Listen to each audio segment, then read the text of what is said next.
En direct de Kazan, toujours dans le cadre de ce sommet des BRICS qui se déroule, comme vous pouvez le voir tout juste derrière moi, c'est le président Vladimir Poutine qui s'adresse, bien sûr.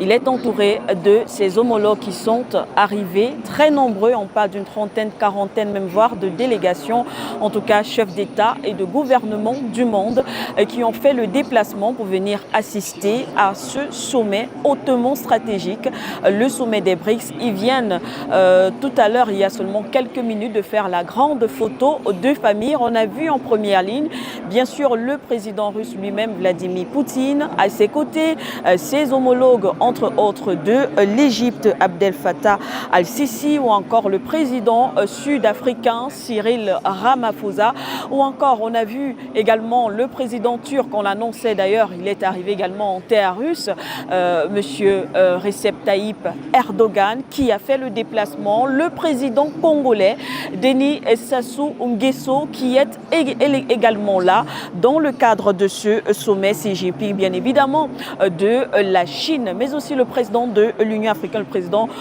mauritanien Mohamed Ould El Ghazouani. Et bien voilà, entre autres, différentes délégations dans le cadre de ce sommet. On rappelle que quelques points de la déclaration finale d'ailleurs qui a été faite, voici quelques points parce qu'il y en a eu plusieurs très importants.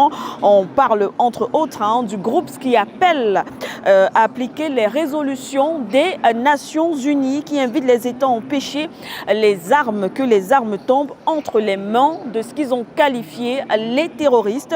Les BRICS rappellent leur position nationale à l'égard de la situation en Ukraine. Les BRICS tiennent compte également de la proposition de médiation visant à régler le conflit en Ukraine par la voie du dialogue. Entre autres points, bien sûr, clés dans le cadre de cette déclaration finale, le groupe des BRICS confirme son attachement au multilatéralisme et bien sûr aussi à la préservation du rôle central des Nations Unies dans le système international. Un autre point très important, les BRICS veulent élargir leur partenariat stratégique également sur la base des intérêts communs. On sait que c'est ce qui est recherché par plusieurs États et surtout les États africains.